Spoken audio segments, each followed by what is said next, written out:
नहीं नहीं नहीं, नहीं, नहीं आयशा को कुछ नहीं हुआ, मैं बोल रही हूँ ना। Trust me sir, please please मेरी बहन को ढूंढ के बचा लीजिए सर, प्लीज बचा लीजिए। देखो हम तुम्हारी बहन को जरूर बचा लेंगे। हम आप जाइए जरा प्लीज इन्हें। सर ये बॉडी आज सुबह में हमें मिली। ये हमारा गाइड है बहादुर, इसी ने इस बॉडी को सबसे पहले देखा है। ये प्रशांत अकेला गया था क्या आयशा को ढूंढने के लिए? जी हाँ सर, क्योंकि वो जंगल के सारे रास्ते जानता था। कितनी भी अच्छी तरह से क्यों ना जानते, रात के अंधेरे में घने जंगल में बिना परमिशन के, बिना गाइड्स के रात को घूमना खुद मौत को दावत देने जैसा है। तुम लोगों ने बहुत बड़ी गलती की है। ये बॉडी इस हाल में मिली तो पता नहीं दूसरे किस हाल में। ऑफिसर तो ये बताओ कि इस जंगल में खुंखार जानवर भी है क्या? ऐसा कोई खूंखार जानवर नहीं है, घना जंगल है, गुम हो जाने का डर है। जानवर के खरोंच तो नहीं लगते, लेकिन ये निशान तो चाकू का है। चाकू मारा गया है इसे।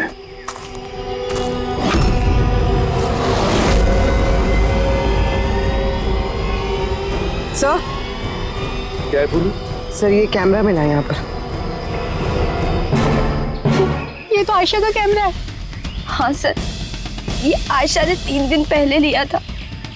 इसे प्ले करके देखो। सर ये ऑन ही नहीं हो रहा। क्यों? इसकी बैटरी डाउन है और हमारे पास डिवाइस भी नहीं है इसकी चिप इंसर्ट करने के लिए। Oh my God. आप लोग ये सब खत्म करिए ना, ये सब बाद में कर लो। पहले मेरी बहन को ढूंढिए। आप लोग समझते क्यों नहीं, वो खो गई है। हम ढूंढ लेंगे। बहुत बड़ा जंगल है मैडम, कम से कम 2 दिन लगेंगे पूरा जंगल छानने में। हाँ सर, सूरज डूबने के बाद हम कुछ नहीं कर सकते। आप लोग सर्चिंग शुरू कर दीजिए, बहादुर आपको लेके जाएगा। कहाँ जाऊँ? ये जंगल, मैं फंस गई हूँ। मुझे घर जाना है।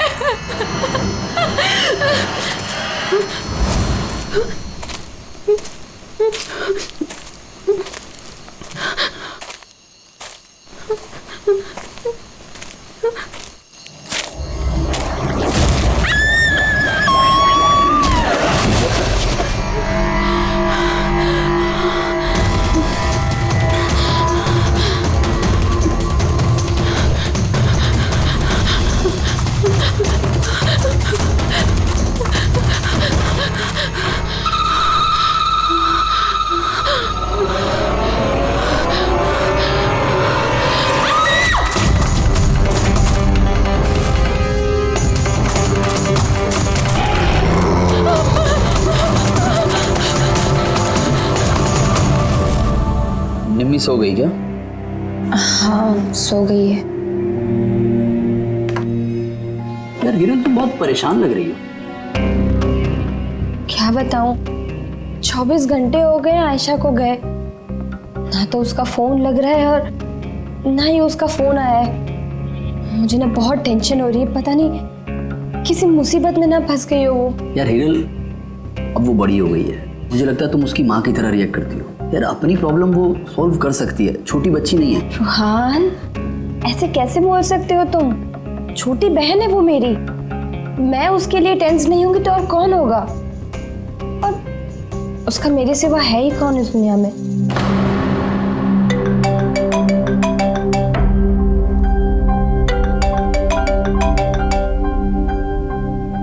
हेलो हेलो, आप हिरल बोल रही हैं?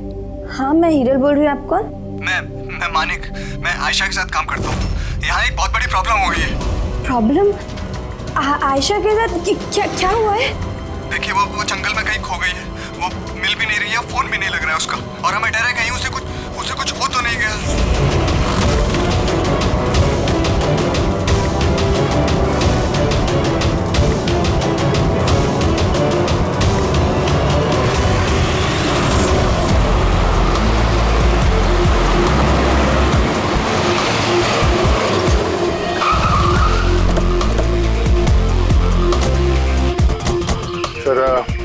पुलिस डिपार्टमेंट वाले हमारा अंदर इंतजार कर रहे हैं और आयशा के क्रू मेंबर्स वो भी पहुंचने वाले हैं। पर आप लोगों को ये तो पता होगा ना कि वो लाश आयशा की है भी या नहीं? मैं एक चीज बता सकती हूँ, उसने ना स्काई ब्लू कलर का टी-शर्ट पहना था और ब्लैक कलर की कार्गो पहनी थी, हाई पोनी में लगाई थी। तो उसके कपड़े डेड बॉडी से मैच करते भी हैं या नहीं, ये तो पता होगा ना।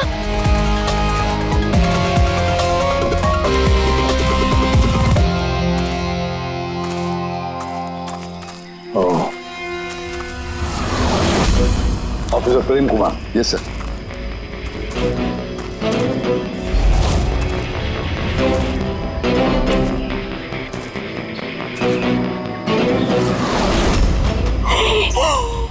प्रशांत, ये तो प्रशांत है। एक मिनट, आप लोग कौन हैं और कैसे जानते हैं इसे? तो मैं मानिक हूँ और हम सब आयशा के साथ काम करते हैं। और ये प्रशांत है हमारा गाइड। आयशा ने इसको लोकेशन ढूंढने के लिए बुलाया था और जब आयशा खो गई थी तो यही उसको ढूंढने गया था। इसका ऐसा हाल किया तो आयशा कैसी होगी? नहीं नहीं नहीं, नहीं, नहीं आयशा को कुछ नहीं हुआ, मैं बोल रही हूँ ना, trust me. Sir please please मेरी बहन को ढूंढ के बचा लीजिए सर, प्लीज बचा लीजिए। देखो, हम तुम्हारी बहन को जरूर बचा लेंगे। हम आप जाइए जरा प्लीज इन्हें। सर ये बॉडी आज सुबह में हमें मिली।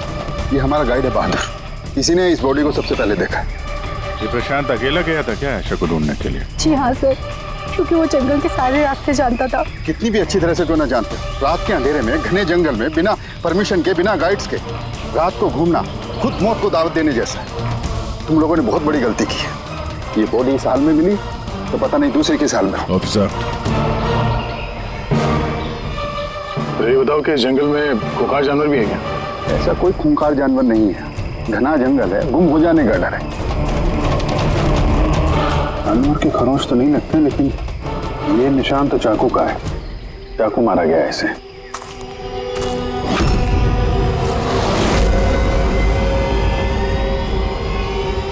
सर क्या है बोलू? सर ये कैमरा मिला है यहाँ पर। ये तो आयशा का कैमरा है। हाँ सर, ये आयशा ने 3 दिन पहले लिया था। इसे प्ले करके देखो। सर ये ऑन ही नहीं हो रहा है। क्यों? इसकी बैटरी डाउन है और हमारे पास डिवाइस भी नहीं है इसकी चिप इंसर्ट करने के लिए। Oh my God. आप लोग ये सब खत्म करिए ना, ये सब बाद में कर लो, पहले मेरी बहन को ढूंढिए। आप लोग समझते क्यों नहीं, वो खो गई है। हम ढूंढ लेंगे। बहुत बड़ा जंगल है मैडम, कम से कम 2 दिन लगेंगे पूरा जंगल छानने में। हाँ सर, सूरज डूबने के बाद हम कुछ नहीं कर सकते। आप लोग सर्चिंग शुरू कर दीजिए, बहादुर आपको लेके जाएगा।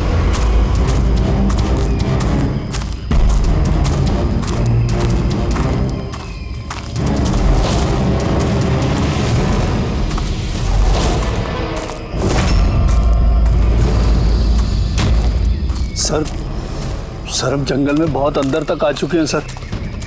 सर यहाँ तक कोई नहीं आता जाता सर। सर एक काम करते हैं, वापस चलते हैं सर, अंधेरा हो जाएगा फिर। अभी तो बहुत लाइट है, अंधेरा कहाँ से हो जाएगा? सर वापस जाने में भी टाइम लगेगा ना, तो उस हिसाब से यहाँ तक सर कोई आ ही नहीं सकता। सर यहाँ कुछ नहीं मिलने वाला है। अरे यार, यहाँ तक आ गए तो थोड़ा देख लेते ना भाई। चल चल।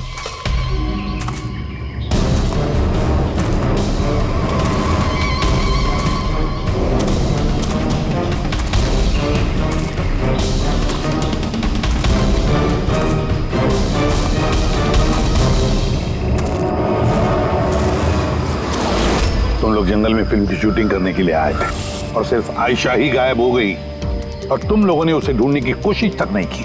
सर हम लोग बहुत डर गए थे और यहाँ वेब सीरीज शूट करने का आइडिया आयशा का था। सर हम लोग उसे नहीं लाए थे, वो हमें लाई थी लोकेशन दिखाने के लिए। हाँ सर, ये प्रशांत गाइड आयशा की पहचान का आदमी था। ये पास में रहता था तो जंगल को अच्छी तरीके से जानता था। और फिर हम सब तो रात को रुकने के बाद सुबह निकलने वाले थे। सब कुछ ठीक ठाक चल रहा था, लोकेशन भी मिल गई थी। और उसके बाद फिर हम टेंट के बाहर आग जला के खाना वाना बनाने लग गए। कितने बजे की बात है ये? 5-6 बजे। तभी अचानक आयशा ने अपना कैमरा लिया और जंगल की तरफ जाने लगी। जंगल की तरफ जाने लगी? क्यों? उसने कहा कि वो आसपास के वीडियो बनाकर हिरल को सेंड करना चाहती है और उसने ये भी कहा कि वो पास में ही रहेगी और जल्दी लौट आएगी। फिर काफी देर तक जब वो नहीं आई तब हम लोगों को लगा कि कुछ गड़बड़ है। सर इससे पहले हमको सोच पाते तब तक प्रशांत वहाँ पे आ गया। उसे पता चला तो वो खुद उसे ढूंढने चला गया और उसने हमें वहीं रुकने के लिए कहा। उसने कहा कि जंगल खतरनाक है, तुम सबकी जान को खतरा हो सकता है। बस ये कहकर वो जंगल में चला गया सर। फिर प्रशांत वापस आया ही नहीं और तुम लोग भाग गए यहाँ से डर के मारे। नहीं सर, हम वही थे जब वो चीख सुनी। 15-20 मिनट तक एक लड़की की। सर चीख सुनने के बाद हम बुरी तरह डर गए थे और फिर हम वहाँ से भाग गए। सर हमसे बहुत बड़ी गलती हो गई। चीख सुनकर हमें जंगल से भागना नहीं चाहिए था, आयशा की मदद करनी चाहिए थी। वाकई बहुत बड़ी गलती की तुम लोगों ने। आयशा की चीख सुनते जंगल में घुस जाते तो शायद आयशा अभी हमारे साथ होती और प्रशांत वो भी बच जाता। तुम तो कह रहे थे जंगल में इतने अंदर कोई आ नहीं सकता, ये क्या? सर मालूम नहीं, लेकिन सर ये हमारे डिपार्टमेंट का तो नहीं है। जंगल के बीचों बीच टेंट, देखते हैं इसके अंदर कौन है।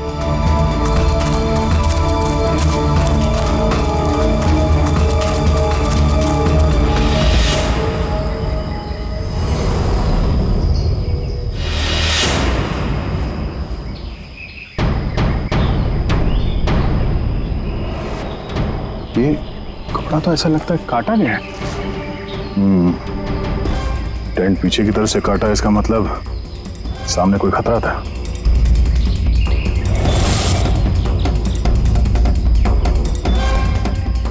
चाकू इसी का इस्तेमाल किया है। बाहर कुछ गड़बड़ हुई, यहां से काट के पीछे निकल गया।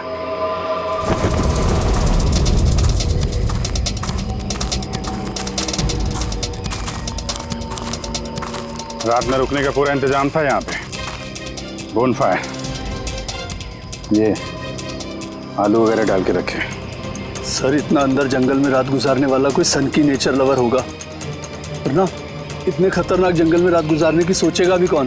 कोई नेचर लवर या फिर कोई खूनी। ये देखो,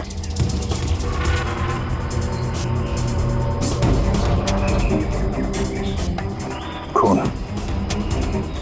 ऐसा लगता है कोई यहाँ इस पत्थर पे बैठा था, शायद आग सेक रहा होगा और किसी ने उस पर हमला किया। ये देख के टेंट के अंदर जो भी था भाग गया। चलो आगे चल के देखते हैं। सर सूरज डूब रहा है सर वापस जाने में भी 2 घंटे लगेंगे। चलते हैं ना सर? ठीक है, कल फिर आएंगे। सर हमने आयशा की टीम को ये तस्वीरें दिखाई, उनके हिसाब से ये टेंट उनके कैंप का हिस्सा नहीं है। सर आयशा के कैमरे की चिप। हीरल दी, तुमने ये मिस कर दिया। मैंने तुमसे कहा था ना मेरे साथ आओ। पता है यहाँ इतनी ज्यादा ग्रीनरी है, लुक एट दिस, इतने सारे पेड़, इट्स सो ब्यूटीफुल। दिया मैं थक गई हूँ, लगता है मैं जंगल के बहुत ज्यादा अंदर आ गई हूँ। जंगल तो पूरा एक जैसा ही है ना, मैं रास्ता ढूंढ लूंगी, इतना मुश्किल नहीं है।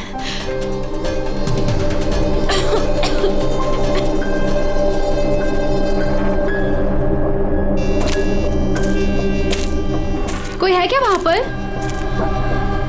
कौन है वहां पर?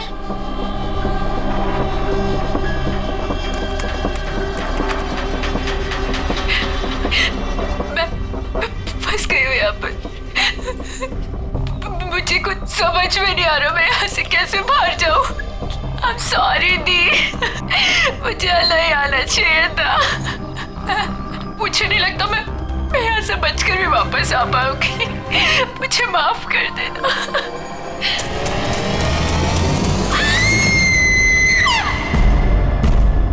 अभिजीत, किसी भी हालत में इस लड़की को इस जंगल में से बचाना ही होगा हमें। बस हाँ सर, बस आयशा जिन चीजों का रोज इस्तेमाल करती थी, मैंने हर उस चीज पर से डीएनए सैंपल्स लिए, मगर अफसोस की बात, कोई भी सैंपल आयशा के डीएनए से मैच नहीं होता। क्या? लेकिन हाँ, खूनी के बारे में एक बहुत जरूरी सुराग मिला है। वो कैसे? बस ये डीएनए प्रोफाइल देखो। ये दोनों डीएनए प्रोफाइल 2 अलग अलग लोगों के, लेकिन कमाल की बात यह है कि दोनों प्रोफाइल मुझे एक ही आदमी के शरीर पर से मिले हैं, प्रशांत के शरीर पर से। प्रशांत के शरीर पर से? हाँ बस। वो कैसे? प्रशांत की मौत चाकू के अनगिनत वार की वजह से हुई है, और उसके शरीर पर जो पंजों के निशान हैं वो असली नहीं है, बनाए गए, नकली हैं। और सबसे खास बात यह है कि प्रशांत की लाश पर से मुझे उसके खून के अलावा किसी और का भी खून मिला है। अब ये खून किसी आदमी का है या औरत का है ये नहीं बता सकता, क्योंकि वो खून प्रशांत के खून से मिक्स हो गया है। लेकिन ये बात पक्की है बॉस, ये खून भी तभी बहा है जब प्रशांत का खून बहा है। अभिजीत, दया, जरूर ये खून कातिल का ही होगा। कातिल ने प्रशांत पर हमला किया होगा, तब अपनी जान बचाने के लिए प्रशांत ने उसके बीच में हाथापाई हुई होगी, तो कातिल का खून प्रशांत के शरीर पर आ गया। तो कातिल को भी अच्छी खासी चोट आई होगी। मामूली खरोंचों से इतने खून के छींटे तो नहीं उड़ते हैं। मैंने कातिल के शरीर पे अभी भी चोट के निशान होना चाहिए। एक बात और बॉस, क्या?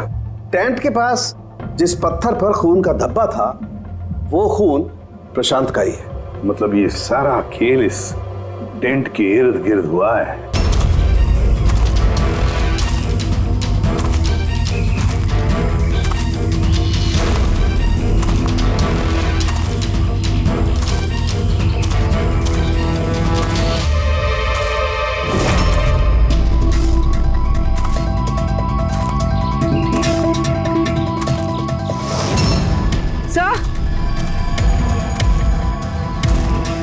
हाँ पूर्वी, से ये जूता मिला। कि ये जूता आयशा का तो नहीं? देखते हैं आगे।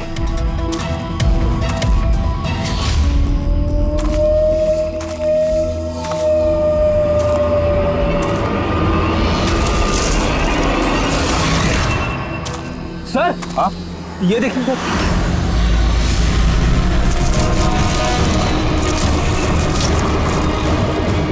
चाकू से वार किया सर इसके पीठ पे 5 बार। क्या पलटा इसे? ये तो आयशा है, इसका चेहरा तो साफ है अभिजीत, ना कोई खरोंच के निशान है ना घाव के निशान है। लेकिन उस वीडियो में तो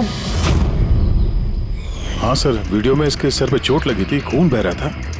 यहाँ तो चोट का कोई निशान ही नहीं है, बिल्कुल साफ है। इसका मतलब है वो वीडियो झूठा था। आयशा ने एक्टिंग और मेकअप की मदद से ये साबित करने की कोशिश की कि उसकी मौत हुई है, खून किया है किसी ने। पर ऐसा क्यों करेगी वो? सर या तो मजाक कर रही होगी या फिर किसी खतरनाक परिस्थिति से बचने के लिए नाटक कर रही होगी। और दोनों ही सूरतों में इसका झूठ सच में बदल गया। और वो जो भी कर रही थी, क्यों कर रही थी, ये तो उसके दोस्त और परिवार वाले ही बताएंगे। सबको बुला लो। फ्री, आयशा के सारे फोन रिकॉर्ड चेक करो। देखो इस हादसे के वक्त वो किन किन लोगों से बातें कर रही थी और वो लोग इस वक्त कहाँ थे।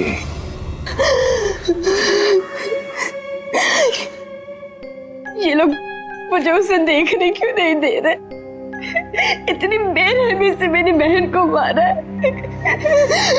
और ये लोग बोल रहे हैं कि उसने खुद ने अपनी मौत का नाटक किया, अपने खुद के मर्डर का नाटक,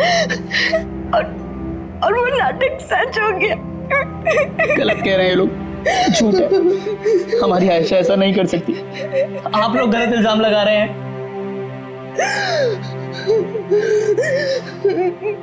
देखिए,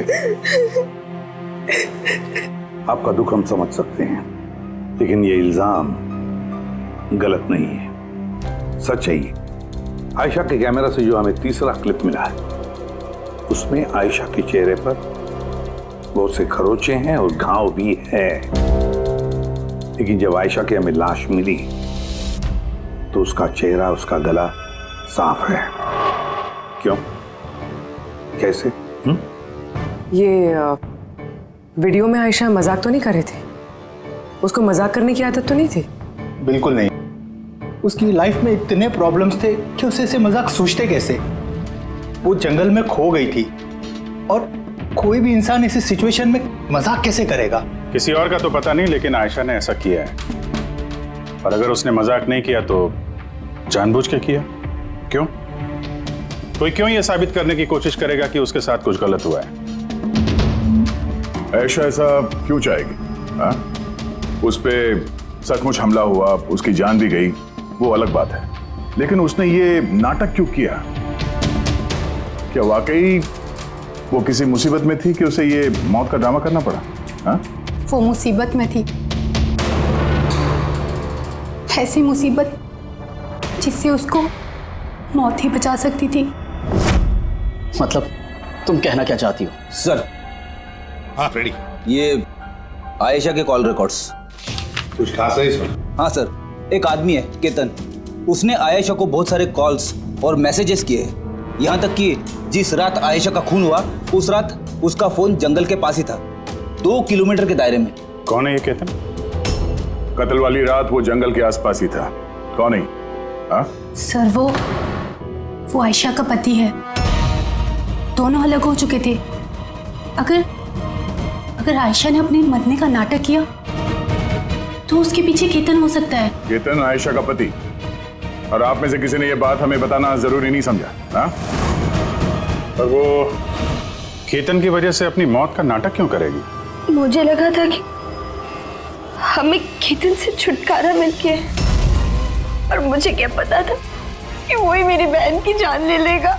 प्लीज। केतन नहीं मारा है मेरी बहन को, मैं बोल रही हूँ ना, केतन नहीं। संभालो, देखो, रो मत प्लीज, काम डाउन। आप लोग प्लीज आपस में बातें करना बंद कीजिए और बताइए बात क्या है। मैं आप लोगों को बताता हूँ। दरअसल आज से 2 साल पहले केतन और आयशा एक ट्रिप पर मिले। आयशा ने केतन से शादी कर ली।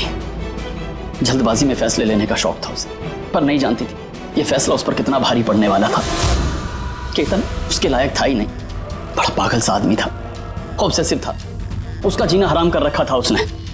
इसीलिए 6 महीने पहले उसने उसे छोड़ दिया। तो और क्या करती, हम सब ने देखा वो उसे कितना टॉर्चर करता था। मानिक, आज के सारे ऑडिशन इस कैमरे में हैं, स्क्रीन में प्ले कर दे, सर को बताना। और आयशा आती होगी। ठीक है। आयशा, क्या हुआ? Are you okay? आयशा तू ठीक है? कैसे हुआ ये सब? किसने किया ये सब? अरे तुम लोग भी ना कितने सवाल करते हो, कुछ भी नहीं हुआ है मुझे। वो क्या हुआ ना, जल्दबाजी में सीढ़ियों से उतर रही थी और पैर फिसल गया। बस कर आयशा, कितना कवर अप करेगी? मुझे तो ये समझ नहीं आता कि तू छोड़ क्यों नहीं देती उस इंसान को? तो छोड़ भी दूं, पर वो मुझे नहीं छोड़ेगा। अरे कानून नाम की कोई चीज होती है कि नहीं? पुलिस के हवाले कर देते उसको। कोई इसका कुछ नहीं बिगाड़ सकता। उसे अगर पुलिस पकड़ कर ही लेगी तो वो बचकर वापस आ जाएगा और फिर मुझे ढूंढ निकालेगा, फिर मुझे नहीं छोड़ेगा। कब से फोन कर रहा हूँ मैं तुझे? हाँ? उठा क्यों नहीं रही तू? यहाँ बैठकर टाइम पास कर रही है। नहीं केतन, वो तेरी इतनी हिम्मत कैसे हो गई? केतन, मैं डॉक्टर के पास गई थी तो फोन साइलेंट पे था, ऑन करना भूल गई बस। Okay, doctor? हाँ, तेरी आजकल कुछ ज्यादा ही नहीं बनने लग गई उससे। केतन क्या बोल रहे हो? ऐसा कुछ भी नहीं है, और तुम बोलोगे मैं डॉक्टर के पास वापस नहीं जाऊंगी, पर अभी के लिए मुझे माफ कर दो। तुझे तेरी औकात दिखाता हूँ मैं। चल। क्या कर रहे हो ये सब? छोड़ो से। अपने काम से काम रख, समझा? इनफ। इनफ। इंसान नहीं, जानवर है ये केतन तो। तुम लोगों ने केतन के बारे में हमें पहले क्यों नहीं बताया? आप लोगों ने जो बताया है उससे तो ऐसे लगता है कि केतन ही हमारा प्राइम सस्पेक्ट हो सकता है। लगता है वो केतन की वजह से ही किया है, और केतन ने आयशा के इस मरने के नाटक को असलियत में बदल दिया। काश तुम लोग ये सारी बातें केतन के बारे में हमें पहले ही बताते। पिछले 6 महीने से आयशा हमारे ही साथ थी, और इस बीच एक भी बार वो केतन से तो नहीं मिली है। और शहर से इतनी दूर वो जंगल में आ सकता है, ये हमने सोचा नहीं था। इस तरह का सरफिरा और सन की इंसान कुछ भी कर सकता है। हाँ। केतन का एड्रेस और टेलीफोन नंबर बताइए हमें।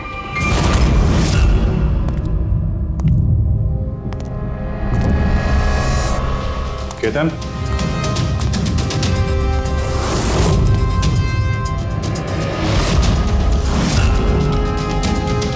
सर, इन फोटोज को देखकर लगता तो नहीं है कि दोनों के बीच में कुछ प्रॉब्लम चल रही है? आप लोग? केतन आयशा का पति। पुलिस? सीआईडी। अब क्या कर रहे हैं आप लोग यहाँ पर? मेरी आयशा चली गई, मेरी जिंदगी बर्बाद हो गई। आप लोगों को चाहिए क्या मुझसे? इंफॉर्मेशन तुम्हारे और आयशा के बारे में सुना है, काफी परेशान करते थे तुम उसे। सर मैं उससे बहुत प्यार करता था, खुद से भी ज्यादा। इसीलिए उसे टॉर्चर करते थे, मारते भी थे? हाँ? मैं क्यों टॉर्चर करूंगा उसे? तुमसे बचने के लिए उसने कोर्ट में मदद मांगी थी, फिर भी तुमने उसे परेशान करना बंद नहीं किया। सर झूठ है ये सब, ऐसा कुछ भी नहीं है। मिस्टर केतन, रिकॉर्ड है हमारे पास, तुमने बार बार उसे फोन करके और मैसेज करके धमकियां दी हैं। और ये सब उसने किसी को नहीं बताया, हमें पता चल गया। और तो और पिछले 6 महीने से तुम हेरल और रूहान के घर के आसपास मंडराते रहे, और जिस रात आयशा का खून हुआ उस रात भी तुम उस जंगल में ही थे। ये सब तुम्हारी फोन के लोकेशन से साबित हुआ है। अपने गुनाहों से छुपने की कोशिश मत करो, कोई फायदा नहीं होगा। और इस डबल मर्डर में खूनी को भी गहरी चोट लगी है। ये कैसे लगा तुम्हें? सर ये चोट उस दिन झाड़ियों में से ही लगी थी, लेकिन सर ऐसा कुछ भी नहीं जैसा आप लोग सोच रहे हैं। सर मैंने आयशा को नहीं मारा है। सर मैं मानता हूं मैं उस दिन जंगल में गया था, लेकिन सर मैं तो सिर्फ उससे बात करने के लिए गया था। सर पूरे 6 महीने हो गए थे सर, मैंने देखा तक नहीं था उसे। बहुत याद आती थी सर उसकी, उससे बस मिलना चाहता था, उससे बात करना चाहता था ताकि समझा के घर वापस ला सकूं, ताकि फिर से टॉर्चर कर सकूं। नहीं सर, मैं बदल गया हूं सर मुझे यही तो बताना था। लेकिन सर मैं जब जंगल में गया तो मैंने उसे देखा कि वो किसी और के साथ जा रही थी जंगल में। सर मैं क्या करता सर, मैं वैसे ही इतने गुस्से वाला हूँ। मुझे लगा सर खामा बखेड़ा खड़ा हो जाएगा, इसीलिए मैं चुपचाप से घर वापस आ गया। सर ट्रस्ट मी सर, मैंने कुछ नहीं किया सर, मैंने नहीं मारा है उसे। देखो केतन, तुम अभी भी हमारे शक के दायरे में हो। जब तक ये केस खत्म नहीं हो जाता तुम हिरासत में रहोगे। सर ये केतन था जिसके पास आयशा को मारने का मोटिव था, अब वो तो बच गया। अब है ये लोग हिरल, सायरा, अजीत, मानिक और रूहान, ये तो सब आयशा के अपने लोग। इनका क्या मोटिव हो सकता है? क्योंकि इनके पास वैसे कोई प्रॉब्लम ही नहीं था। कोई तो होगा सर जिसे आयशा की मौत से फायदा हो। किसी को क्या मिल सकता है उसकी मौत से? जायदाद, पैसे? इंश्योरेंस के पैसे? हाँ, इंश्योरेंस। पुलिस प्रेडिक्ट काम करो, शहर में जितने भी इंश्योरेंस कंपनीज है सब में फोन करके पता लगा कि आयशा की उनके पास कोई लाइफ इंश्योरेंस पॉलिसी है क्या। लेकिन एक बात, आयशा के दोस्तों को या परिवार वालों को कुछ भी मत बताना। अगर कातिल उनमें से कोई है सतर्क हो सकता है।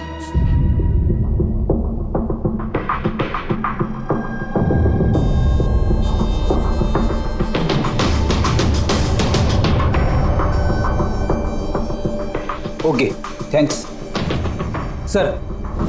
आप रेडी? आयशा के अकाउंट में सिर्फ 1 लाख रुपए, कोई फिक्स डिपॉजिट वगैरह नहीं है।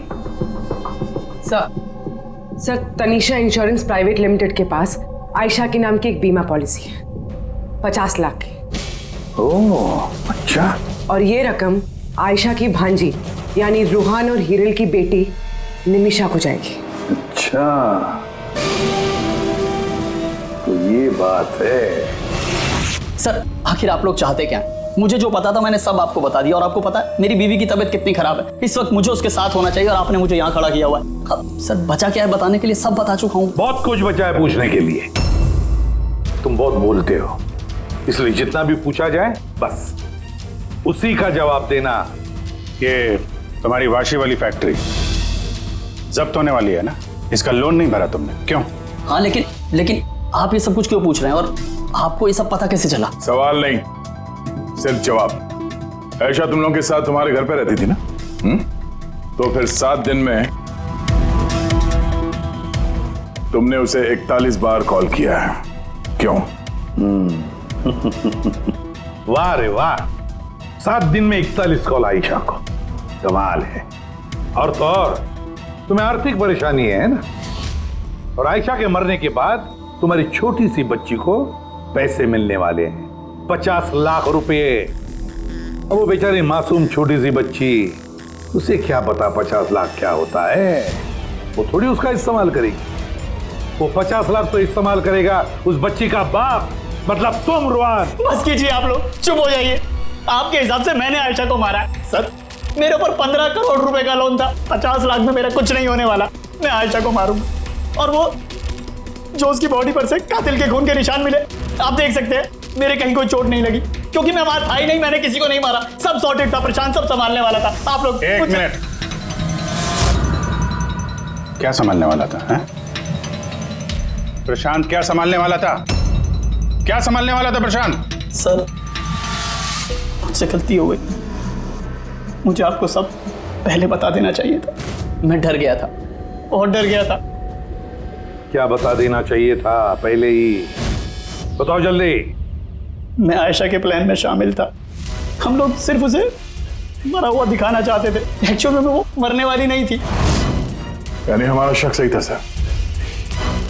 सब कुछ सही था, वो वीडियोस नकली थे, सिर्फ केतन से पीछा छुड़ाने के लिए था। और तुम इस प्लान का हिस्सा थे? सर केतन ने आयशा का जीना हराम कर रखा था, वो बेचारी चुप रहती थी, किसी को कुछ नहीं बताती थी। सर फिर एक दिन अति हो गई, पानी सर के ऊपर से निकलने लगा, उसको लगा केतन उसके लिए कोई बड़ा खतरा बन सकता है, उसने मुझे बताया। सर केतन पागल था, पुलिस या डिवोर्स उसका कुछ नहीं बिगाड़ सकते थे।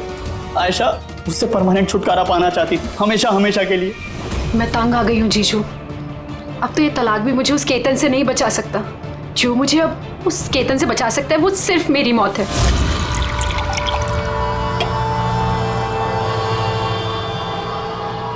आयशा, अगर यही एक रास्ता है तो यही सही। तुम्हारी मौत तुम्हें केतन से बचा सकती है, तो मर जाओ। What? रिलैक्स, मेरे पास एक आइडिया है। हमें कुछ ऐसा करना होगा जिससे लगे कि आयशा मर गई है। तुम्हारे साथ कोई हादसा हुआ, किसी ने तुम्हें मार दिया और बॉडी को इतना खराब कर दिया कि पहचान नहीं सकते। आयशा, फिर तुम यहाँ से बहुत दूर चली जाना और वो तुम्हारे इंश्योरेंस के पैसे जो निम्मी के नाम हैं मैं तुम्हें पहुँचा दूंगा। 50 लाख रुपए से फिर एक नई जगह, नई लाइफ, नई शुरुआत करना। पर जीजू, मेरे जिंदा होते हुए मेरी लाश कहाँ से आएगी? उसकी टेंशन मत लो, मैं सब कर लूँगा। मेरा एक आदमी है प्रशांत, उसने पहले भी मेरे लिए बहुत सारे काम किए हैं। लेकिन हाँ आयशा, उसके बाद तुम कभी लाइफ में मुझसे, निम्मी से, हेरल से कभी मिल नहीं पाओगी। हाँ, लेकिन उस पागल आदमी से तुम्हारा पीछा हमेशा हमेशा के लिए छूट जाएगा, तुम आज़ाद हो जाओगी। सब कुछ सही था, सब कुछ प्लान के अकॉर्डिंग चल रहा था। मैं आयशा और प्रशांत से लगातार फ़ोन से टच में था, फिर पता नहीं अचानक से फ़ोन कट गया। मैं जानता था वहाँ पर एक लड़की की डेड बॉडी मिलेगी, जिसका इंतज़ाम मैंने ही मॉर्चरी से किया था। सिर्फ आयशा के कपड़े उस लड़की को पहनाने थे, उसका फेस इतना ख़राब था कोई पहचान नहीं सकता था। लेकिन सर सीरियसली मैं खुद शॉक में था, वो लड़की की नहीं प्रशांत की बॉडी थी। सर प्रशांत तो आयशा को सुबह होने से पहले जंगल से बहुत दूर ले जाने वाला था किसी सेफ जगह पर, लेकिन फिर अचानक क्या हुआ सर? सर मुझे जितना पता था मैंने आपको बताया सर। सर प्रशांत को किसने मारा, आयशा को किसने मारा, मुझे नहीं मालूम। सर मतलब कोई तीसरा आदमी था जिसको इस प्लान के बारे में पता था, जो आयशा को जानता था, प्रशांत को भी जानता था और उस वक्त जंगल में ही मौजूद था। कोई तीसरा? हाँ, कोई तीसरा। तुम्हारे प्लान के हिसाब से टेंट में प्रशांत और आयशा को होना चाहिए था, लेकिन टेंट के पास एक पत्थर पे प्रशांत का खून मिला और वो टेंट पीछे से फटा हुआ था। जैसे आयशा को टेंट के सामने से जाने के बजाय वो पीछे से टेंट फाड़ के निकली हो, जैसे उसने खतरे का उसे अंदाजा हो गया हो सकता है उसने प्रशांत के साथ जो कुछ भी हुआ वो देख लिया हो। इट इज क्लियर कि वहां पे कोई तीसरा आदमी भी था, उसने पहले प्रशांत को मारा और फिर आयशा के पीछे भागा। करेक्ट। अगर सिलसिलेवार ढंग से देखा जाए तो उस रात जंगल में कुछ ऐसा हुआ होगा कि प्रशांत और आयशा जंगल में गए, आयशा टेंट के अंदर सो रही थी और प्रशांत आग जला के बाहर बैठा हुआ था। इसी बीच वो तीसरा शख्स वहां पे आता है और प्रशांत से उलझता है। कौन हो तुम? वो शख्स उस पर हमला करता है और आयशा शोर सुन के टेंट के पीछे की तरफ से भाग जाती है और वो शख्स प्रशांत का बड़ी बेरहमी से खून करता है और आयशा के पीछे भागता है। आखिर तीसरा शख्स कौन है जो हमारे प्लान के बारे में जानता था और जंगल को भी अच्छे से जानता था, तभी इतनी रात को टेंट तक पहुंच गया? हाँ उसकी चिंता आप मत कीजिए रुहान जी, ये तीसरा जो भी है ना उसको तो हम पकड़ कर ही रहेंगे। हाँ हो न हो इस पूरी गुत्थी का हल यहीं पे हैं, इसी में, पर हमें दिख नहीं रहा है। खूनी है तो सर इन्हीं में से कोई, पर हमें नजर नहीं आ रहा। पूर्वी, अब वो क्लिप लगा जो हमें आयशा के कैमरा में से मिली थी, फर्स्ट क्लिप।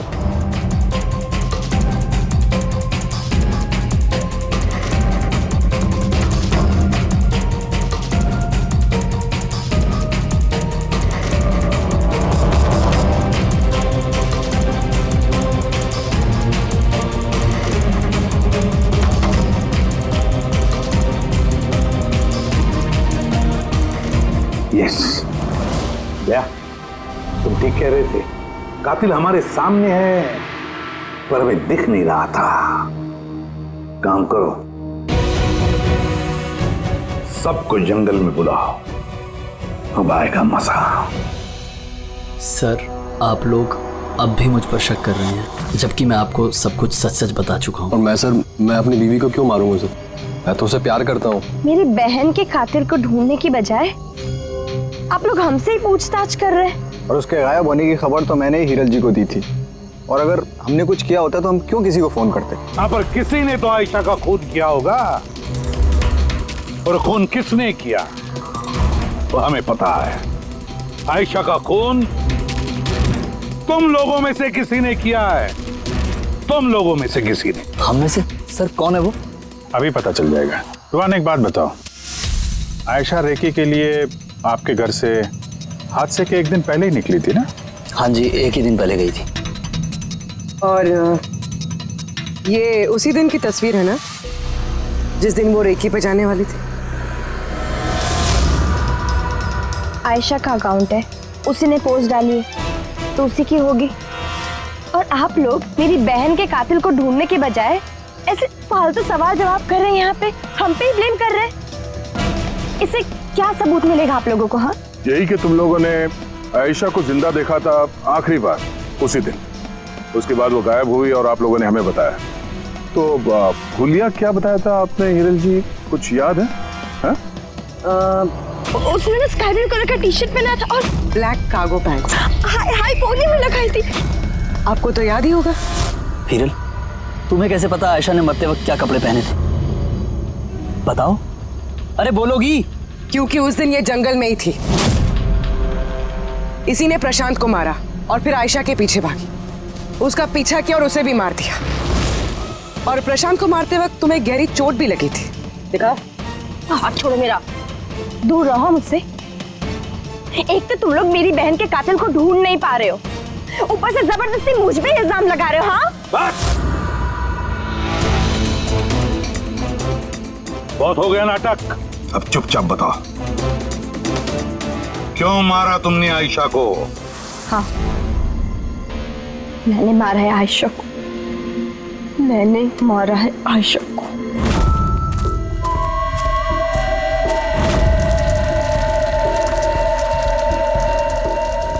मैम आप धीरे बोलो, आयशा जगनी नहीं चाहिए। इनफैक्ट मैं तो बोलती हूँ कि उसे हमेशा हमेशा के लिए ना सुला दो। ये क्या बात कर रही है मैम? रूहान ने तुम्हें आयशा को सुरक्षित इस जंगल से बाहर निकालने के लिए कितने पैसे दिए थे? 2 लाख रुपए। मैं ना तुम्हें 5 लाख दूंगी आयशा की जान लेने के लिए। मैम आप ये कैसी बातें कर रही? आयशा जी आपकी बहन है और मैंने उन्हें बचाने का सौदा किया है। मैं उनके साथ बिल्कुल भी धोखेबाजी नहीं कर सकता।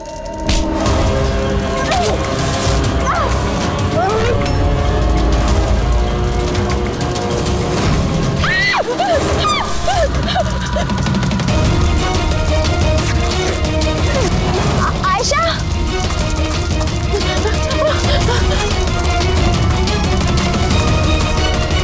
आयशा,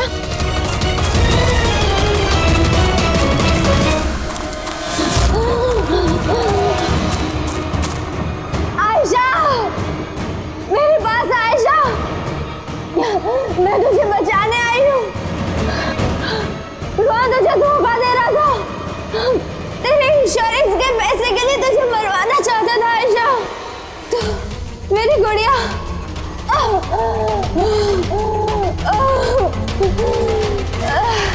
आयशा। सॉरी दी, मुझे कुछ नहीं पता था इस बारे में। सॉरी, मेरी वजह से आप इतनी परेशान हुई। मुझे नहीं पता था जीजू ऐसा कुछ कर रहे हैं। आई एम सो सॉरी दी। मेरी गुड़िया,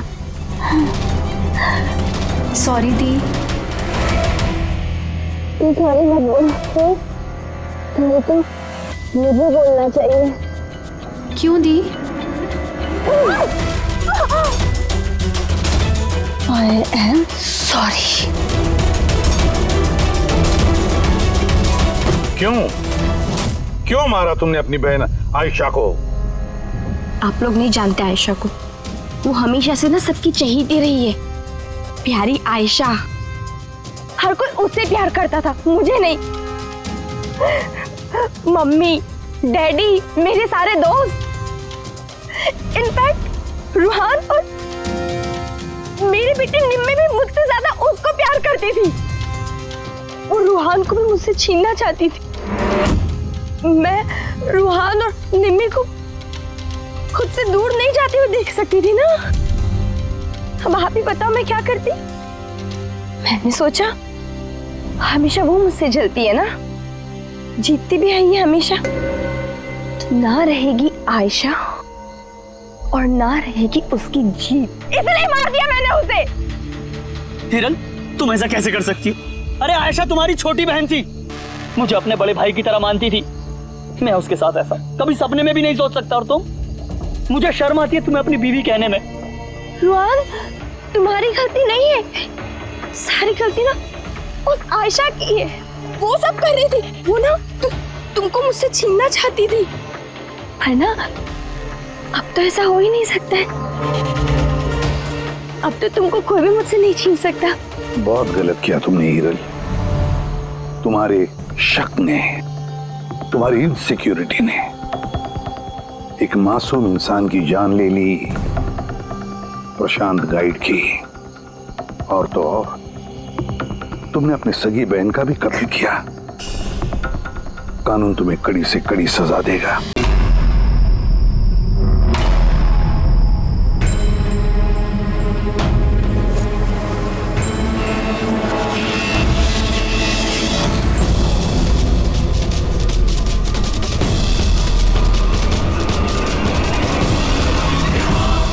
कार्तिक बेटा, तुम्हारी बहन की शादी की तैयारियां चल रही हैं। किसी भी तरह की कोई भी कमी नहीं होनी चाहिए। भूल रहा ना, बिल्कुल टेंशन ना लो, मैं हूं, कर लूंगा।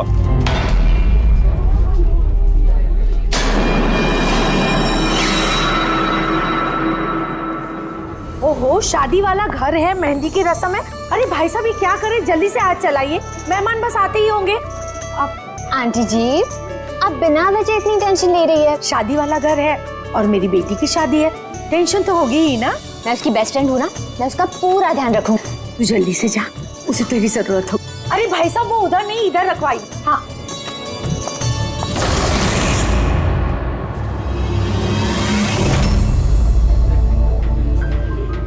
एरा कहाँ खोई है? हाँ, चल, बहुत सारे काम बाकी है। मैं अभी भी कह रही हूँ कि देर नहीं हुई है, चलो चलते यहाँ से। अरे हमारे बेटे को ईरा से भी बेहतर लड़की मिलेगी। अरे क्या फिर से वही बात पकड़ कर बैठ गई? अरे तुम्हें पता नहीं है तो जान लो और समझ लो कि हमारा बेटा ईरा से बहुत प्यार करता है और उसी से शादी करना चाहता है। हाँ हाँ कार्तिक, अभी आती हूँ मैं। अमृता, क्या हुआ? तुम्हारे भाई का कॉल है, कुछ काम है, अभी आती हूँ। और सुन, मेहंदी है तेरे फेस पे ना, थोड़ी स्माइल रख।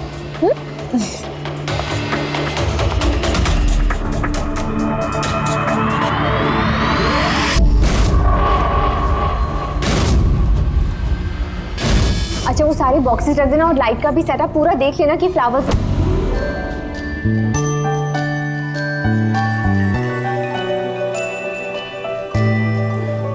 क्या बात है, बड़ी प्यारी लग रही हो आज। कहीं ऐसा तो नहीं कि दूल्हे का दिल ही तुम पर आ जाए? Very funny Lalit.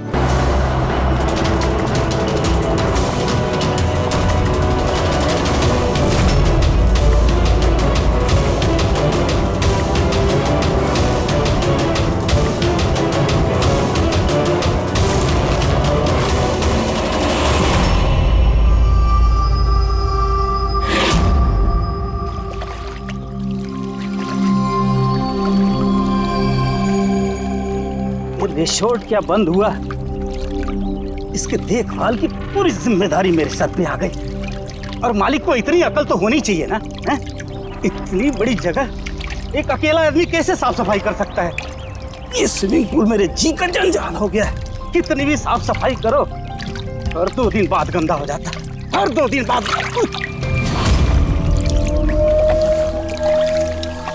अरे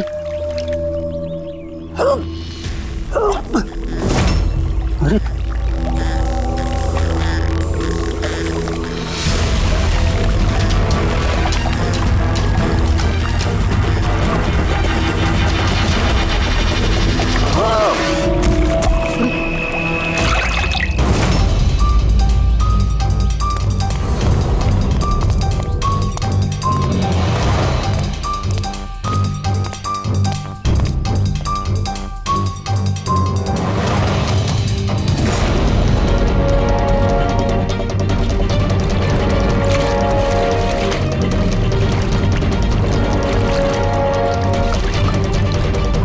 देखो बबलू, अगर तुमने कुछ नहीं किया तो तुम्हें डरने की जरूरत नहीं है। सीआईडी कभी किसी निर्दोष को कुछ नहीं करती, समझे? लगता है लाश काफी देर से पानी में थी। हाँ भैया, लगता है 12 घंटे से ऊपर ही हो गए। कहीं भी कोई चोट का निशान है नहीं बॉस, सिवाय इस गर्दन पे। यहाँ पर ये कुछ अजीब से धब्बे हैं। गला घोट के मारा? प्राइमा फेसी तो ऐसा ही लगता है। ये रिसोर्ट की चाबी तुम्हारे पास रहती है? नहीं सर, मालिक के पास भी है ना। तुम जरा गेट दिखाओ। पंकज, देखो जरा अच्छी तरह से चेक करो, देखो कुछ मिलता है क्या।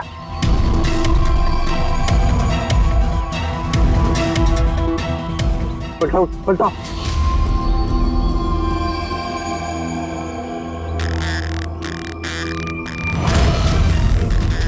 सर, ये तो टैक्सी की पर्ची है सर। इसने कल रात डोमेस्टिक एयरपोर्ट से टैक्सी पकड़ी थी। पंकज, इस लाश की फोटो निकालकर एयरपोर्ट सिक्योरिटी को दिखाओ और इसकी पहचान करवाओ।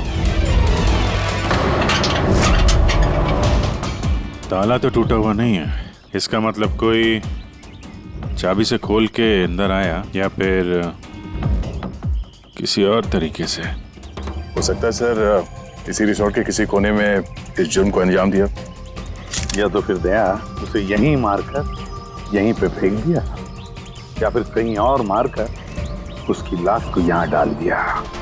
पूर्वी, इतना बड़ा गेट है, गेट से कूद के लाश को अंदर लेके आना मुश्किल लगता है। किसी और रास्ते से ही लाश लेके अंदर आया वो।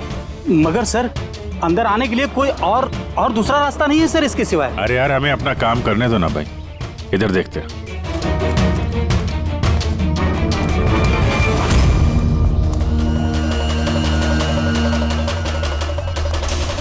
ये देखो पूर्वी, यहाँ पे दीवार टूटी हुई है, जरूर यहीं से आया होगा वो खूनी। फिर तो सर यहाँ पे कोई सुराग मिल सकता है।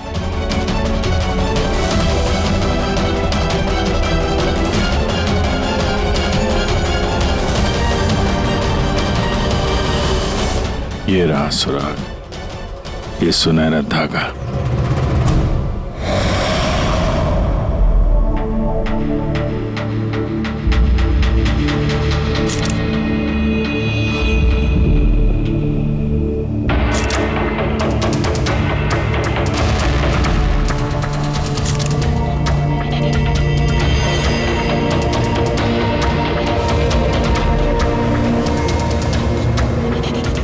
कमाल है, बड़े अजीब से धब्बे हैं इसकी गर्दन पर।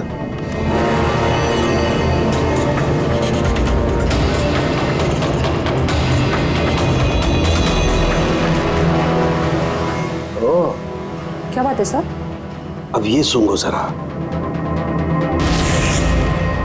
मेहंदी? मेहंदी तारिका, इसकी गर्दन पर मेहंदी के धब्बे हैं। तारिका, इसकी मौत हुई है गला घोटने की वजह से। गर्दन पर है मेहंदी के निशान।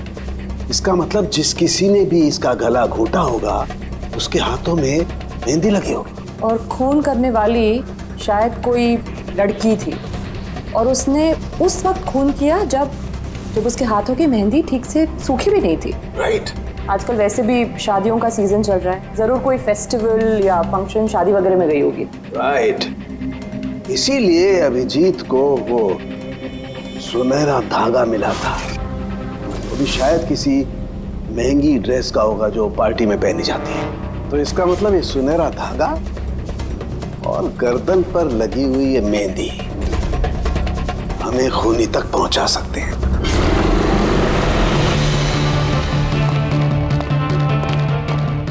सर, ये प्रीति है, शहर की जानी मानी मेहंदी एक्सपर्ट। देखो प्रीति, हम ये चाहते हैं कि तुम इस लाश को देखो। तो इसके गले पे ये जो मेहंदी लगी हुई है ना, मेहंदी के निशान भी है, उनके बारे में हमें पूरी जानकारी दे।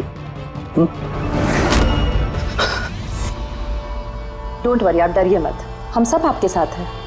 मैडम, एक खूनी बाहर आजाद घूम रहा है, आप प्लीज थोड़ी हिम्मत कीजिए, प्लीज। आई। हमें लगता है किसी ने मेहंदी वाले हाथों से इसका गला दबाया है। जरा देखिए आप।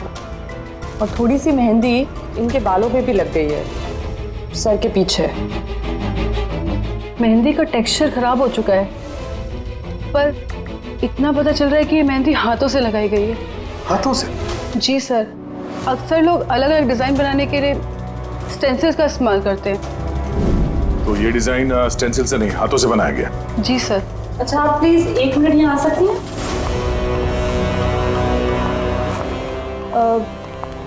आप इस मेहंदी के बारे में और कुछ बता सकती हैं? मतलब ये किस कंपनी की है, कितनी पुरानी है, कहाँ से आई है, कुछ भी, एनीथिंग।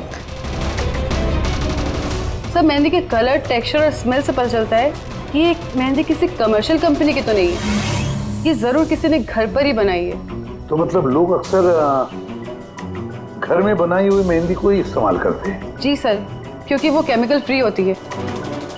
ये बात। ऐसे तो शहर में बहुत सारे लोग होंगे जो घर में मेहंदी बनाते हैं, मेहंदी के जरिए उन्हें ट्रेस करना तो काफी टाइम लग जाएगा सर। सर, हाँ सर, विक्टिम का पता चल गया। कौन है ये? सर, इसका नाम दीपेन है, दिल्ली में रहता था और मैंने लोकल पुलिस को फोन करके बोल दिया कि फैमिली को खबर दे दे। गुड। प्रीति जी, जरा देखिए और कुछ पता चलता है क्या इसके बारे में?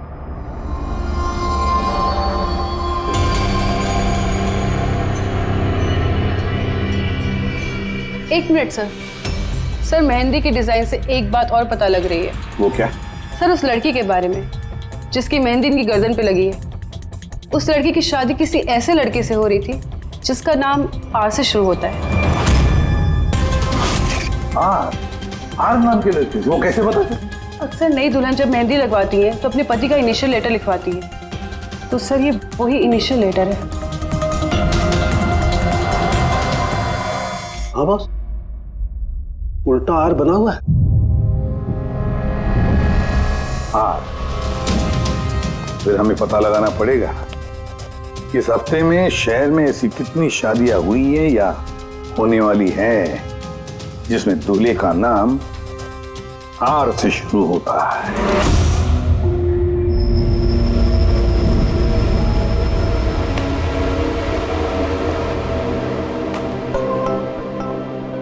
कमाल है सर, इस हफ्ते पूरे 120 लोगों की शादी है। एक टाइम पे इतनी सारी शादियां? हाँ पंकज, आजकल शादियों का अच्छा मुहूर्त निकला हुआ है। अगर तुम्हें शादी करनी है तो मौका सही है। अरे कहाँ करूँ शादी सर? क्या हुआ? आर अक्षर वाले नाम के कितने दूल्हे मिले? हाँ सर, कुल मिलाकर 12 शादियां हैं जिनमें दूल्हों का नाम आर से शुरू होता है। अच्छा। हेलो। हाँ हाँ हाँ हाँ सर, इसकी गाड़ी तो एक ही शब्द पे अटकी हुई है, हाँ हाँ हाँ। हाँ हाँ, ओके, थैंक यू। सर, वो दिल्ली से ऑफिसर का फोन था, उसने बताया कि वो दीपेन के घर पे गया था लेकिन वहाँ पे कोई था नहीं, और पड़ोसी से पूछ के बताया कि उसकी एक बहन भी है, शालिनी। शालिनी का नंबर दिया उसने? हाँ सर, भेजा है। और उसने बताया था कि दीपेन अभी बस 4 महीने पहले ही दिल्ली शिफ्ट हुआ था। एक लड़की ने उसका दिल तोड़ दिया था और किसी दूसरे लड़के से शादी कर ली थी। इसकी वजह से उसका और शालिनी का झगड़ा भी हुआ था और उसी वजह से वो यहाँ आ गया था। क्या नाम बताया उस लड़की का जिसने दीपेन का दिल तोड़ दिया? ईरा। ईरा। सर हो सकता है कल रात ये दीपेन हीरा की शादी रुकवाने के लिए आया हो और हीरा ने उसे ही मार दिया। अच्छा, इन वेडिंग कार्ड्स में हीरा नाम की किसी लड़की का कार्ड है?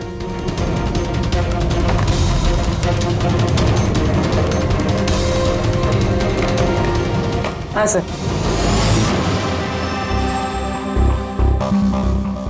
ईरा वेड्स रोहित, ये देखिए। ये लो,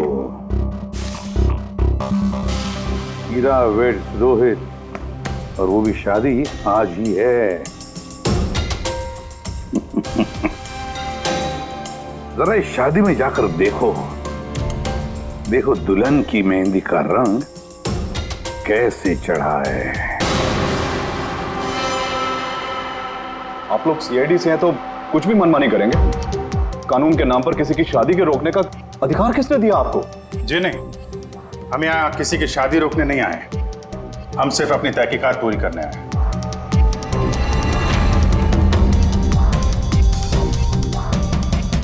लेकिन सर, ये तहकीकात तो आप मेरी बहन की शादी के बाद भी कर सकते हैं ना? जितनी जल्दी आप लोगों को है ये शादी करवाने की, उससे कहीं ज्यादा जल्दी हमें है खूनी को पकड़ने की। लेकिन आखिर खून किसका हुआ? इसे पहचानते हैं आप लोग?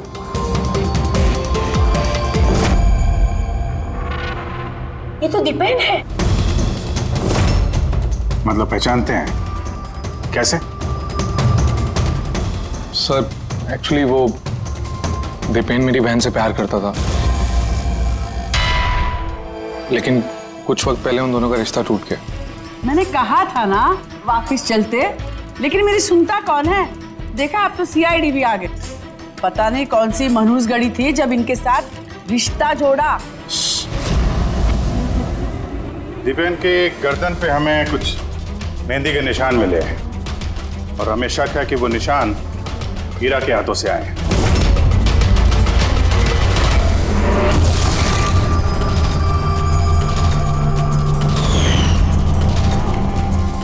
जरा देख लो पूर्वी। ईरा, उठना जरा। मैम क्या कर रहे हो आप ये? फिलहाल ये तुम्हारी बीवी नहीं है, ये एक सस्पेक्ट है, हमारे शक के दायरे में है। हमें शक है कि इसने दीपेन का खून किया है। ये सब क्या चल रहा है? क्या क्या? अपना हाथ दिखा।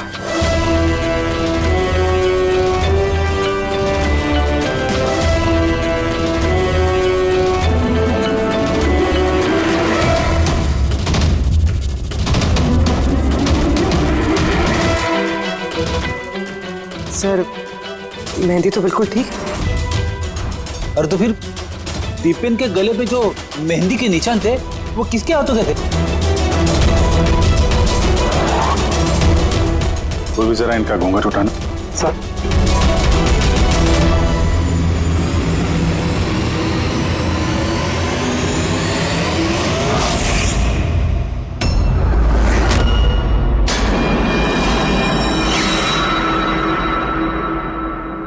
अमृता, तुम इस मंडप में क्या कर रही हो?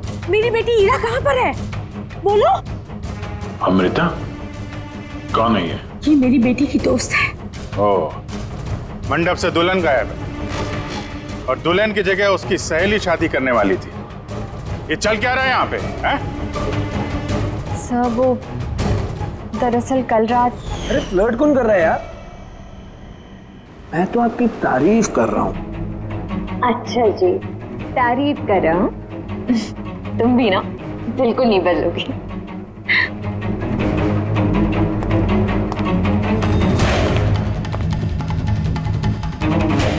यार वो मुसीबत है। अमृता, अमृता सुनो। कार्तिक, क्या हुआ? मैंने अभी दीपेन को देखा, वो ईरा को घींचते हुए लेके जा रहा था। दीपेन? हाँ। उसकी इतनी हिम्मत कहाँ है वो? उस साइड। चलो।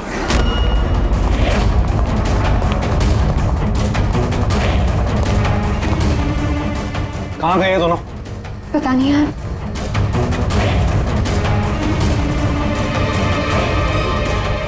तो ईरा का फोन है। तो मिले नहीं वो? नहीं सर, वो लोग नहीं मिले। तो दीपेन यहाँ पे आया था और हीरा को जबरदस्ती ले गया, किडनैप करके। सब किडनैप तो नहीं कह सकते, मगर किडनैप नहीं कह सकते मतलब? अमृता, ये एक मर्डर केस है और सीआईडी से कुछ भी छुपाने की कोशिश की ना तुम्हें भारी पड़ सकता है। अमृता, जो कुछ भी जानती हो सच सच बताओ। सब सच तो ये है कि इरा ये शादी करना ही नहीं चाहती थी। वो तो दीपेन से प्यार करती थी।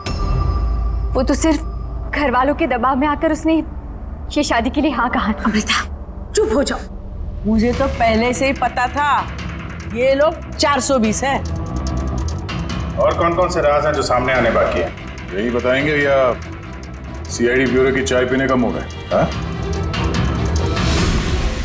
सर वो क्या है कि कुछ टाइम से मेरा बिजनेस ठीक नहीं चल रहा, जो बहुत ज़्यादा नुकसान हो रहा था। सुशील जी ने मेरे बिजनेस को स्टेबल करने के लिए मेरी हेल्प की। तो अपनी बेटी की शादी का सौदा किया आपने, ताकि अपने डूबते हुए बिजनेस की नाव को पार लगाया जा सके, क्यों?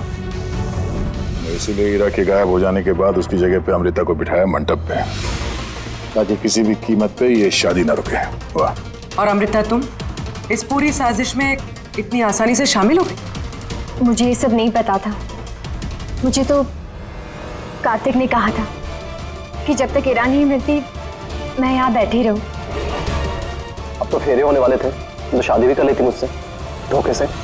नहीं, मैं मंडप से निकलने ही वाली थी कि तभी सीआईडी यहाँ आ गई और सच सबके सामने आ गया। आधा सच तो सामने आ गया, अब बचा हुआ आधा सच तब सामने आएगा जब ये पता चलेगा कि दीपेन को मारने के बाद ये हीरा कहाँ चली गई। मेरी बेटी के ऊपर झूठा इल्जाम मत लगाइए सर। वो तो दीपेन से प्यार करती थी, वो क्यों मारेगी उसे? अगर आपकी बेटी निर्दोष है तो घर वापस क्यों नहीं आई? दीपेन की मौत के बाद से लापता क्यों है वो?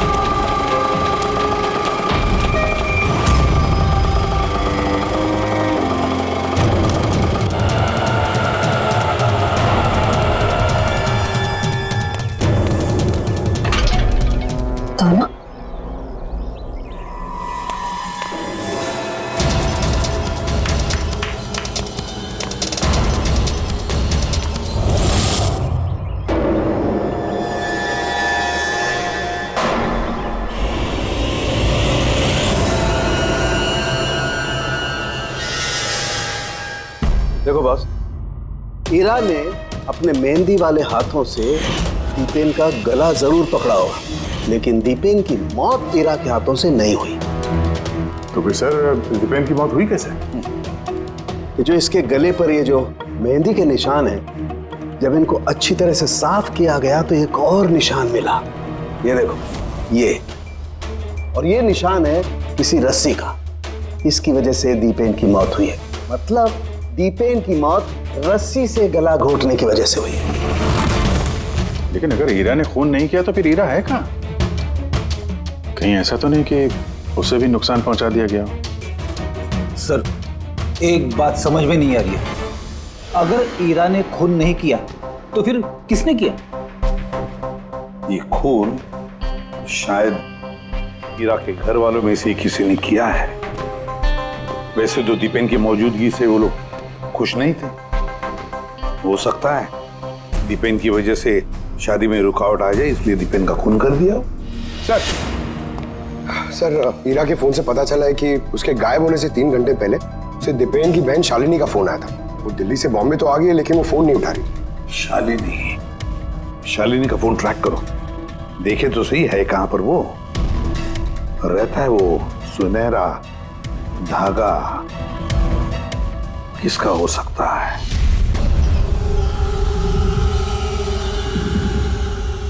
आप लोग हमें बताएंगे कि आखिर ये सब कुछ हो क्या रहा है, और आपने ये मेहंदी के रस्म वाले कपड़े क्यों यहाँ पर मंगवाए हैं?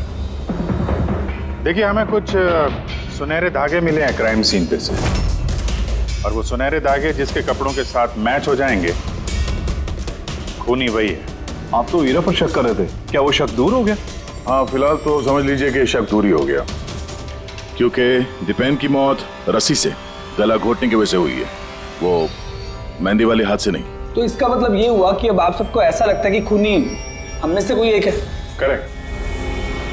बस अब ये देखना है कि वो रेशमी धागे किसके कपड़ों से मेल खाते हैं। कमाल है, रेशम के छोटे छोटे टुकड़ों से आप इतनी बड़ी बात पता करेंगे? पता नहीं वो टुकड़े मैच भी होते हैं कि नहीं। कमाल की बात तो आप कर रहे हैं राजन जी, आपको अचानक बड़ी फिक्र हो रही है। उल्टा आपको खुश होना चाहिए था कि हमने आपकी बेटी के ऊपर इस बार शक नहीं किया।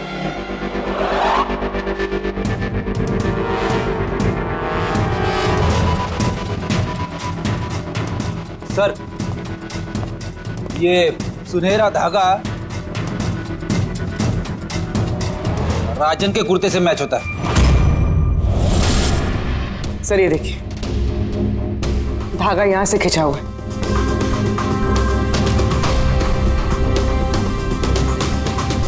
मैं बताता हूँ आपको, उस रात मैंने देखा था दीपेन और ईरा को एक साथ। तुम्हें क्यों नहीं समझ में आ रहा कि मैं तुम्हारे बिना नहीं जी सकता? नहीं जी सकता मैं तुम्हारे बिना, और तुम मेरे बिना किसी और से शादी कैसे कर सकती हो?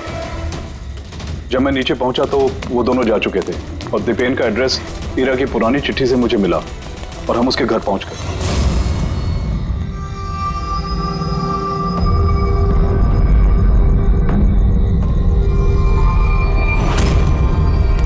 ये क्या, दीपेन यहां पर? ईरा, ईरा, ईरा, ईरा, ईरा, ईरा बेटा।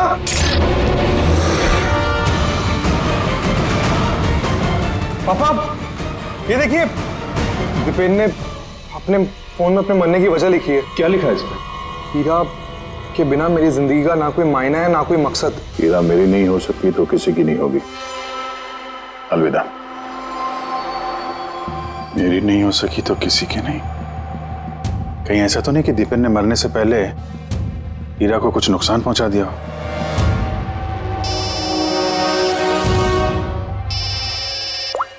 हाँ पंकज, हाँ, दीपेन की बहन शालिनी का मोबाइल फोन ट्रैक हो गया?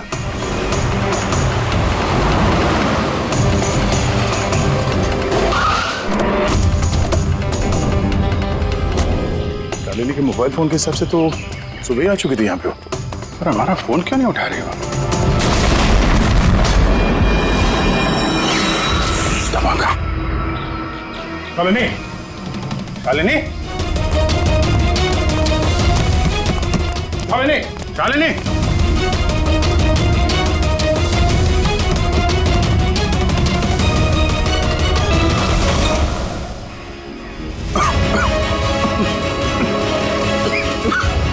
शालिनी,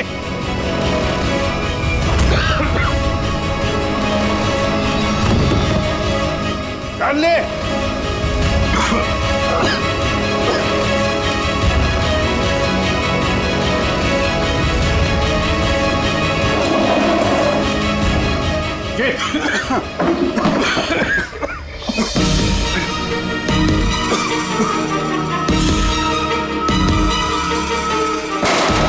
बाबूजी संभाल के। कौन है वहां?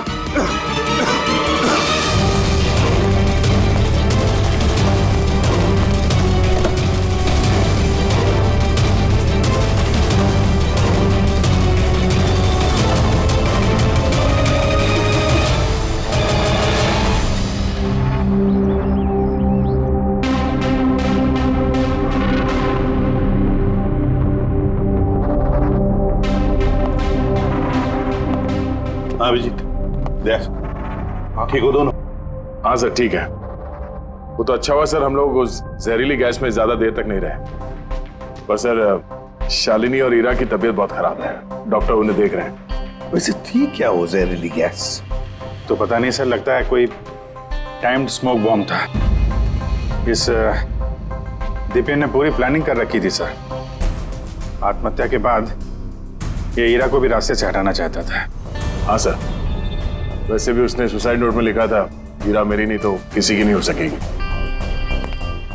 सर हीरा कैसी है? सर वो खतरे से बाहर हैं, लेकिन उन्हें अभी तक होश नहीं आया। अच्छा, और Shalini? I am sorry sir, हम उन्हें बचा नहीं पाए।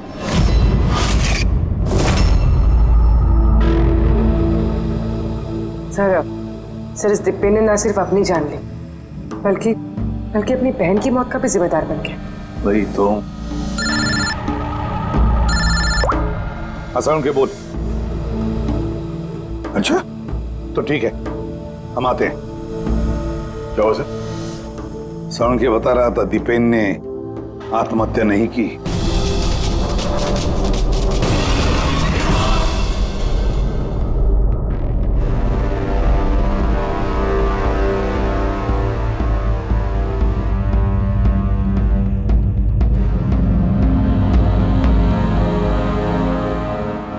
या चल ना सारुण के, एक बार फाइनली बता दे, दीपेन ने आत्महत्या की है या दीपेन का खून हुआ है? भाई मैं जानता हूं तुम लोग बहुत बुरी तरह से इरिटेट हो रहे हो। तुम्हें लगता है सालू की एक बात कर ही नहीं रहा। कभी कहता है कि ईरा ने दीपेन की हत्या की है, कभी कहता है कि दीपेन की हत्या ईरा ने नहीं की है, कभी कहता है कि दीपेन ने आत्महत्या की है, कभी कहता है कि आत्महत्या नहीं की है। पर मैं क्या करूं भाई, इस केस में सबूत बहुत धीरे धीरे हाथ में लग रहे हैं। अरे सर, जो सबूत सामने आए वो तो बताइए ना।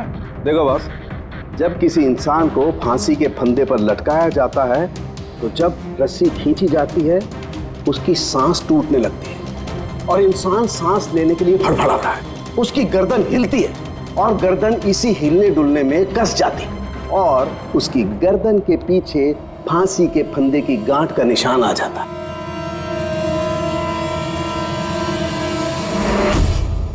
हाँ सर, निशान तो है।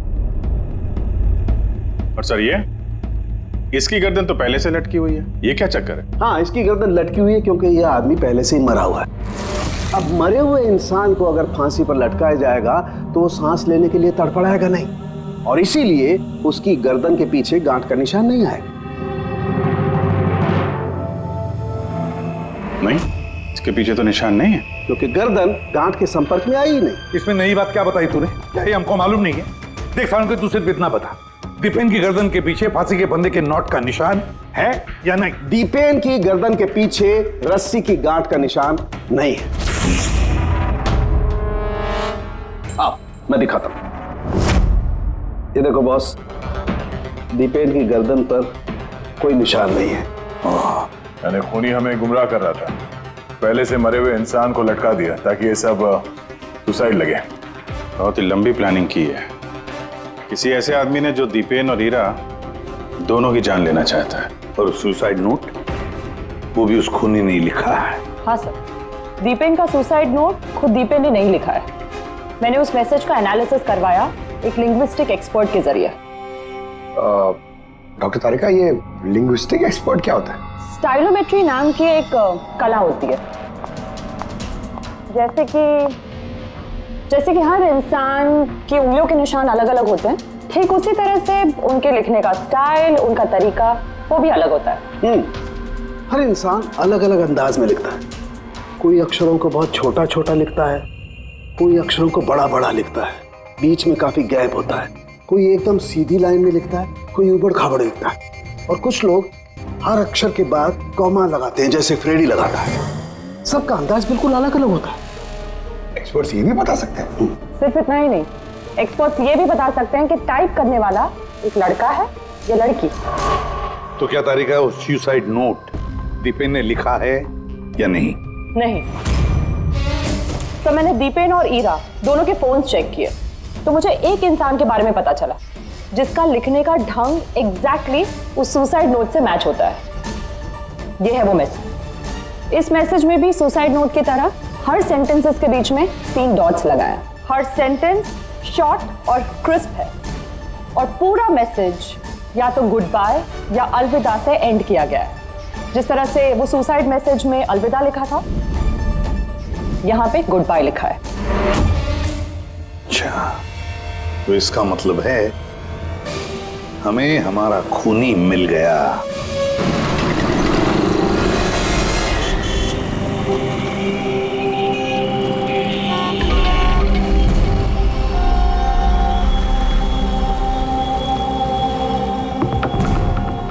दे रहा हूँ धमकी, क्या कर लेगा? सीआईडी के सामने किसी को धमकी देना अच्छी बात नहीं है।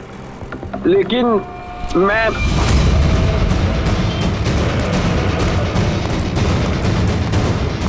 रुक। अरे अरे अरे अरे ललित जी, कहाँ भाग रहे हो भाई? पहले ये तो बताते जाओ कि दीपेन का खून क्यों किया? ये आप क्या कह रहे हैं? मैंने किसी को नहीं मारा है। अच्छा, सच बताता है ये आप?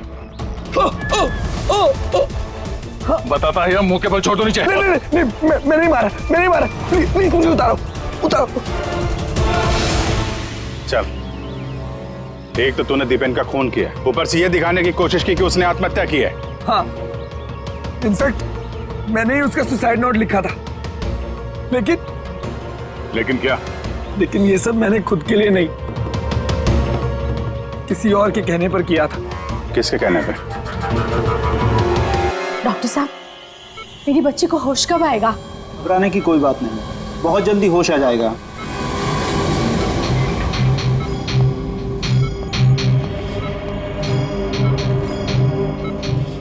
ललित,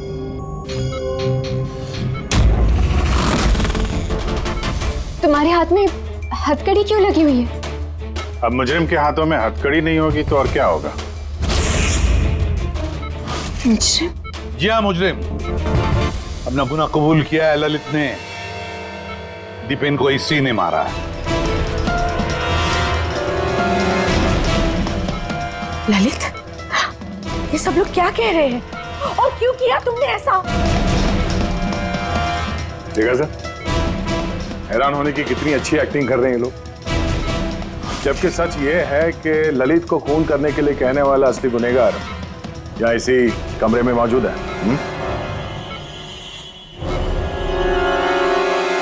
ये आप क्या कह रहे हैं?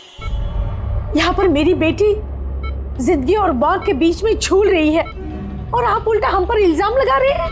नहीं, ये कोई जिंदगी और मौत के बीच में नहीं झूल रही है, बल्कि सच और झूठ के बीच में झूल रही है।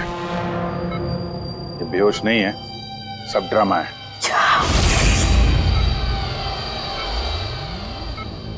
हीरा ही है वो। हीरा ने ललित से कहा दीपेन को मारने के लिए। ये कैसी बातें कर रहे हैं आप? हालत देखिए इसकी।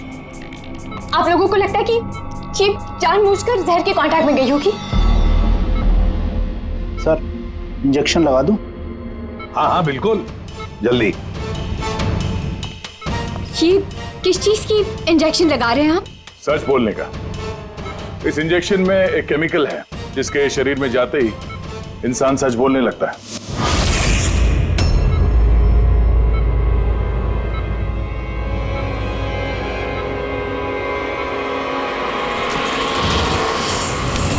नहीं, हटिए।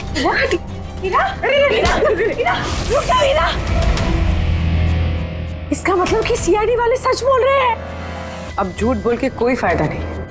ये ललित ने तुम्हारी पोल खोल दी। ये क्या किया ललित? खुद फंस रहे थे इसलिए साथ साथ मुझे भी फंसा दिया। हीरा, यही तो कसमें खाई थी ना हमने प्यार में कि हम एक साथ जिएंगे और एक साथ ही मरेंगे। क्या तुम दोनों एक दूसरे से प्यार करते हो? ये कब हो? हीरा, तुम तो दीपेन को चाहती थी। चाहती थी, फिर ललित से प्यार करने लगी। और ये सब इसने अपनी शादी तोड़ने के लिए किया है। मगर फिर किस्मत से हीरा को शालिनी का कॉल आया कि दीपेन हीरा की शादी रुकवाने के लिए आया है। और फिर हीरा ने बड़ा प्लान बनाया। दीपेन की कंधे पर बंदूक रख के चलाई इसने गोली। और हमने सोचा कि पहले हम दीपेन को मार देंगे।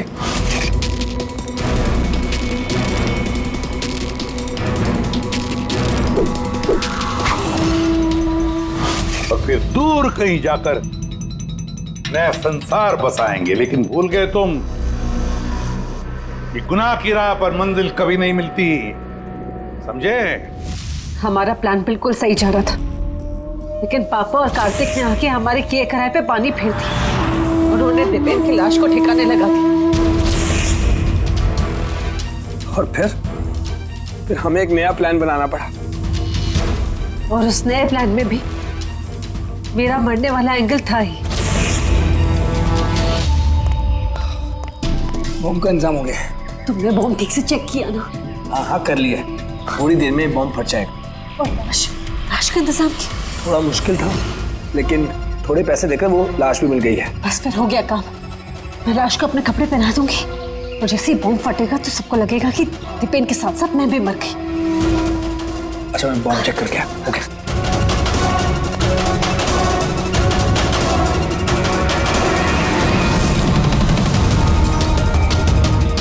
शालिनी,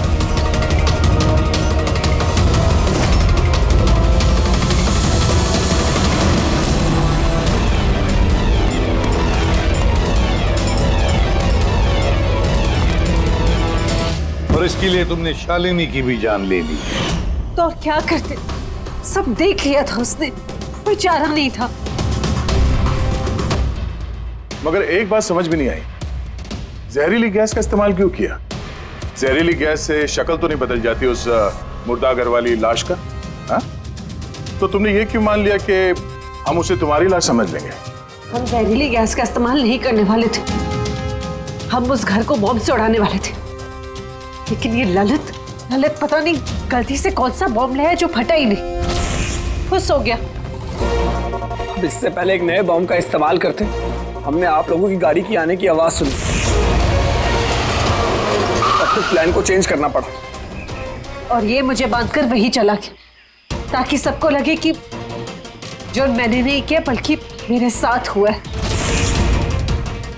और फिर मैं घर के दूसरे कोने में जाकर छिप गया जहां पर गैस नहीं थी, और फिर मैं वहां से जान बचाकर भाग गया।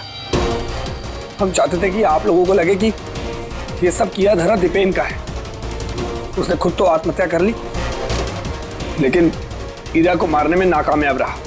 जिंदगी साथ साथ गुजारने के लिए एक नहीं, दो नहीं, तीन प्लान्स बनाए और 2 मासूम लोगों की जानें भी ले ली। अब जेल की सलाखों के पीछे साथ साथ प्लान्स बनाते रहना, फांसी के फंदे से बचने के लिए।